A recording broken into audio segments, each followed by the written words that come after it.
Hi అండి, అందరూ ఎలా ఉన్నారు? బాగున్నారా? Welcome to Bhavya's world 110. చూసారా, ఈరోజు అయితే నేను ఈ శనగపప్పు మిక్చర్ అయితే చేశాను స్నాక్స్ కోసమని. ఇది ఒక్కసారి మనం చేసి పెట్టుకుంటే పిల్లలకి మార్నింగ్ స్నాక్స్ బాక్స్లోకైనా పెట్టచ్చు, లేదా స్కూల్ నుంచి వచ్చాక వాళ్ళు తినడానికైనా ఇవ్వచ్చు. ఇది 20 డేస్ వరకు నిల్వ ఉంటుంది, గాలి తగలకుండా ఎయిర్ టైట్ డబ్బాలో నిల్వ ఉంచుకుంటే టేస్ట్ కూడా చాలా బాగుంటుందండి. దీని పేరు అయితే నాకు తెలియదు, కానీ నేను శనగపప్పు మిక్చర్ అంటాను. ఇది ఎలా తయారు చేసుకోవాలో చూసేద్దాం, వచ్చేయండి.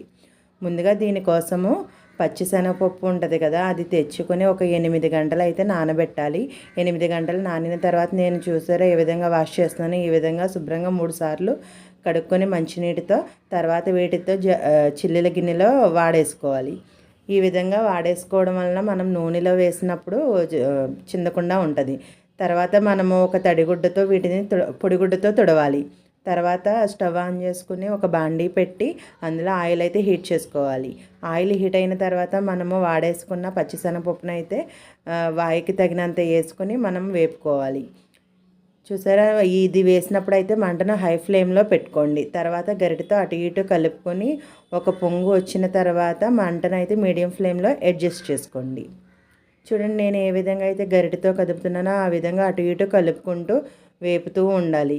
ఇవి చాలా క్రిస్పీగా వస్తాయి. మంటను అయితే మటుకు మీడియం ఫ్లేమ్లోనే పెట్టుకోండి. ఈ విధంగా అటు ఇటు కలుపుకుంటూ ఉండాలి. చేయడం చాలా సింపుల్ అండి, టేస్ట్ కూడా చాలా బాగుంటుంది, అలాగే హెల్దీ కూడా. ఇంట్లోనే చేసి పెట్టడం వల్ల పిల్లలకు కూడా ఆరోగ్యంగా ఉంటుంది. బయటకన్నా అన్నీ చేసుకోకపోయినా కొన్ని మనకు వీలైనంత చేసుకోవచ్చు. చూసారు, ఈ విధంగా ఫ్రై అవుతున్నాయి. ఈ విధంగా వేగిన తర్వాత ఈ శనగపప్పులు అనేవి ఈ విధంగా పైకి తేలితే అప్పుడు మనం గరిటెతో ఈ విధంగా కొట్టినట్లయితే గుల్ల సౌండ్ అనేవి కూడా వస్తాయి. అప్పుడు మనకి వేగిపోయినట్టు అర్థం. అప్పుడు మంటనైతే మనం సిమ్లో అడ్జస్ట్ చేసుకుని ఒక జాలి గరిటె ఉంటుంది కదా, అందులో మనం ఈ పప్పులన్నిటిని తీసుకోవాలి. చూడండి, నేను వీడియోలో ఏ విధంగా అయితే తీస్తున్నానో ఇలా అయితే సింపుల్గా అయిపోతుంది. అదే గరిటెతో కొంచెం కొంచెం తీస్తూ ఉంటే మిగిలినవి మాడిపోతాయి. ఈ విధంగా తీసిన తర్వాత ఒక పక్కన అయితే పెట్టుకొని చల్లార్చుకోవాలి. చూడండి, నేను ఏ విధంగా అయితే తీసినా అదే విధంగా మీరు కూడా తీసుకుని ఒక పక్కన అయితే పెట్టుకోండి. తర్వాత అయితే మళ్ళీ వేరే మిగిలిన పప్పులు ఉన్నాయి కదా, వాటిని కూడా మూకిట్లో వేసుకొని ఫ్రై చేసుకోవాలి. సేమ్ ఇందాకటి ప్రాసెసేనండి. మూకిట్లో వేసుకున్న తర్వాత గరిటెతో అటు ఇటు కదిపి మంటను అయితే హై ఫ్లేమ్లో అడ్జస్ట్ చేసుకోండి.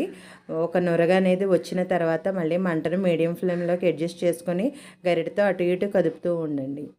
మనం వేసినప్పుడు మెత్తగా ఉంటాయి కదా, అదే ఫ్రై అయ్యి కొద్దిగా క్రిస్పీగా వస్తాయి. అది మనకి ఆటోమేటిక్గానే తెలిసిపోతుంది. చూడండి, ఈ విధంగా గరిటెతో అటు ఇటు కలుపుతూ ఉండండి. గరిటెతో కదుపుతున్న తర్వాత చూడండి, ఫ్రై అయ్యే కొద్దీ ఆ పప్పులు అనేవి పైకి అయితే ఉన్నాయి.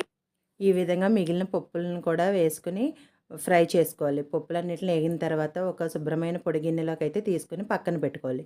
తర్వాత ఇదే ఆయిల్లో మనం ఒక వెల్లుల్లి గడ్డను అయితే తీసుకుని రెల్లలుగా ఒలిచి వాటిని కచ్చాబచ్చాగా కొట్టుకుని ఆ వెల్లుల్లిని కూడా బాగా ఫ్రై చేయాలి.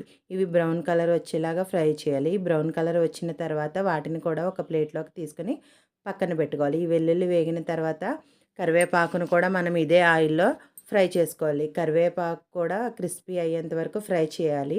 మనం ఇందులో వెల్లుల్లి కరివేపాకు వేయడం వల్ల ఫ్లేవర్స్ అనేది చాలా బాగుండి పప్పులకైతే మంచి టేస్ట్ అయితే వస్తుంది. చూడండి, కరివేపాకు కూడా ఫ్రై అవుతుంది. ఇది క్రిస్పీ అయ్యేంత వరకు ఫ్రై చేయండి. కరివేపాకు కూడా వేగిన తర్వాత ఈ వెల్లుల్లి కరివేపాకుని మనం ముందుగా వేపి పక్కన ఉంచుకున్న పప్పుల గిన్నెలో అయితే యాడ్ చేసుకోవాలి. తర్వాత ఇందులోనే రుచికి తగినంత సాల్ట్ కూడా యాడ్ చేసుకోండి. తర్వాత ఒక టేబుల్ స్పూన్ కారం అయితే యాడ్ చేస్తున్నాను ముందు నేను. తర్వాత మీకు కావాలంటే మసాలా పొడి కూడా యాడ్ చేసుకోవచ్చు, నేనైతే యాడ్ చేయలేదు. తర్వాత ఈ ఉప్పు కారం యాడ్ చేసిన తర్వాత బాగా కలిసేలాగా ఈ పప్పులన్నిటికి గరిటెతో వీడియోలో చూపించినట్లుగా కదుపుతూ ఉండండి. మనం ఎక్కువసేపు అయితే కలుపుతూ ఉండాలి. పప్పులు కదా, ఉప్పు కారం అనేది బాగా పడతాయి. నాకు కొంచెం కారం అయితే తగ్గినట్టు అనిపించింది. ఇంకొక టేబుల్ స్పూన్ కారం అయితే యాడ్ చేశాను. తర్వాత మళ్ళీ సేమ్ ప్రాసెస్ లాగా మొత్తం కలిసేలాగా గరిటెతో అయితే కలుపుతున్నాను. ఈ విధంగా కలిసిన తర్వాత ఇవి చల్లారిన తర్వాత ఒక ఎయిర్ టైట్ డబ్బాలో భద్రపరుచుకుంటే మనకు ఒక 20 డేస్ అయితే నిలవ ఉంటాయి. పిల్లలు కూడా చాలా ఇష్టంగా తింటారు. ఒకసారి ట్రై చేయండి. వీడియో నచ్చినట్లయితే లైక్ చేయండి. Please subscribe Bhavyas world 110. Thanks for watching. Bye bye.